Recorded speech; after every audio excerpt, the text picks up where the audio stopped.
Christopher got in first in Burke, Virginia, and he's listening on the Catholic Answers app this afternoon. Hi, Christopher. Welcome. You're up first with Jimmy.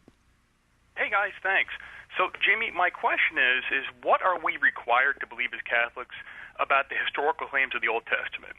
So, like Noah living to be hundreds of years old, or there was a great flood, or Adam and Eve being the direct descendants of every human being, every human being being directly descended from Adam and Eve. So a lot of these questions, not all of them, but a lot of the questions that people have about this sort of general topic are concerned with the first 11 chapters of Genesis. And scholars of all persuasions recognize that those chapters are written in a bit of a different way than later chapters in Genesis and later chapters elsewhere in the Old Testament.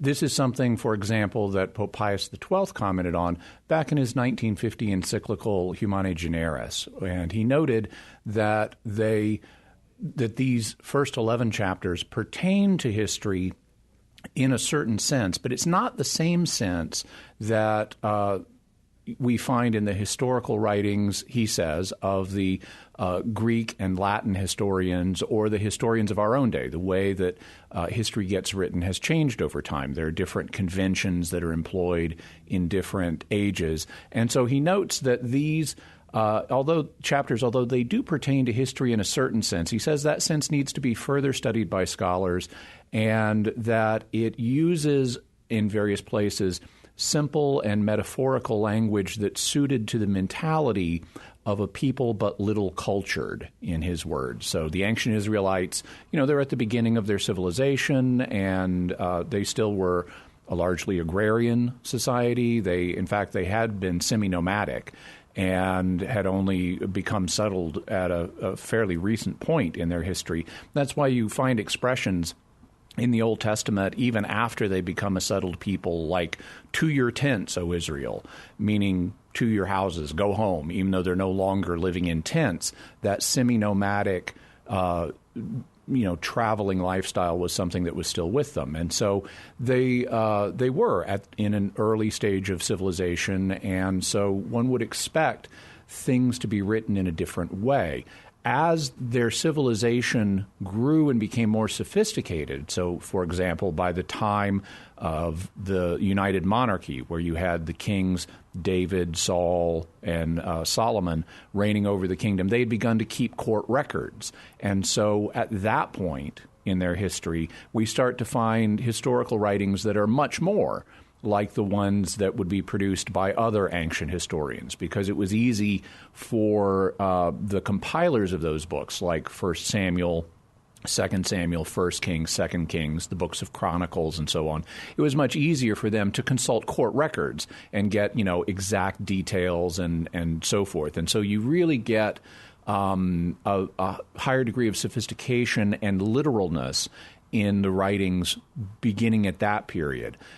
As you go further back in history, before the United Monarchy, before they had court records that could be used as sources in writing historical books, you had to rely, if you were one of the authors of those books, more on oral tradition, because you didn't have the writings. And oral tradition can communicate very important things about the history of a group, but it doesn't do so with the same degree of precision. And the farther back in time you go, using oral tradition, the fewer concrete facts remain. And so it would be common for historians of any culture who are writing about distant, remote events based on oral tradition to take a certain license in how they present it, to use, for example, more symbolism and things like that.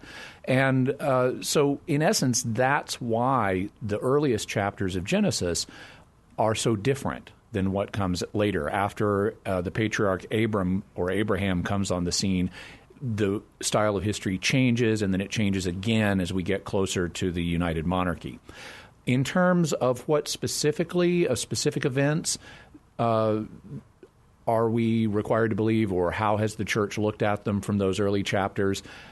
It's kind of dealt with them on a case-by-case basis. If you look in the Catechism of the Catholic Church, it says about the 7 days of creation that these are symbolic, that they convey symbolically the work of the Creator over the course of a succession of 6 days. So what we would be required to believe is that God really did all this stuff. He really made the day and the night, the sun and the sky. He really made the animals and plants and land and everything like that. He really did all that stuff.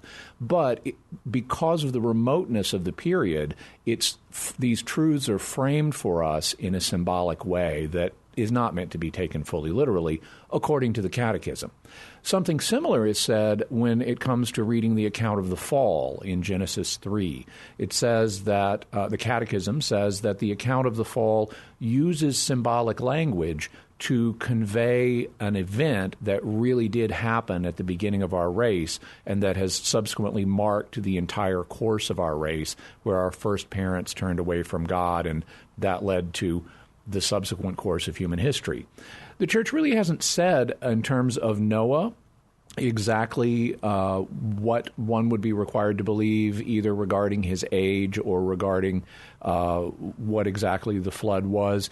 One would presumably apply the principle that Pius XII articulated in Humane Generis, dealing with these chapters, and say, well, it pertains to history in some way, but we need to study that way further, and that's currently in the realm of scholarship, and the magisterium really hasn't weighed in on that issue. Having said that, scholars in studying the ages that are given in the Bible, especially like when Moses lives for 600 years and things like that, the general scholarly view is that a lot of these ages, especially in these early times, are symbolic, that they're not meant to be taken literally, and that the numbers involved convey various symbolic meanings. For example, one of the other very early primordial patriarchs, Enoch, is said to have lived for 365 years before God took him. Well, to anybody today or back then, the number 365 has an obvious reference or potential to be a reference to the number of days in a year. And so by living that amount of time, Enoch is portrayed as having sort of lived a full cycle before he's taken by God. So a lot of people, and the general view in the scholarly community is that these really large ages are meant to be symbolic and communicate various things, among them the greatness of the ancients, how great the ancients were. In terms of the flood, there have been a lot of flood events in history, and the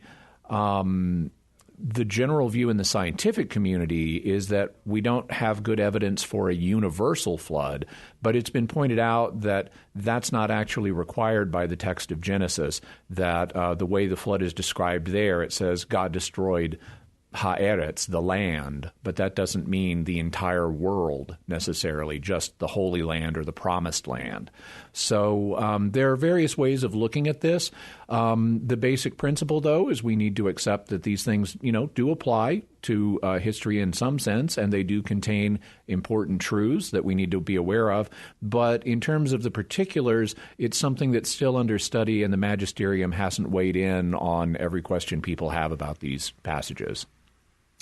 All right, hope that helps, Christopher. Thank you for joining us on Catholic Answers Live. We are just underway.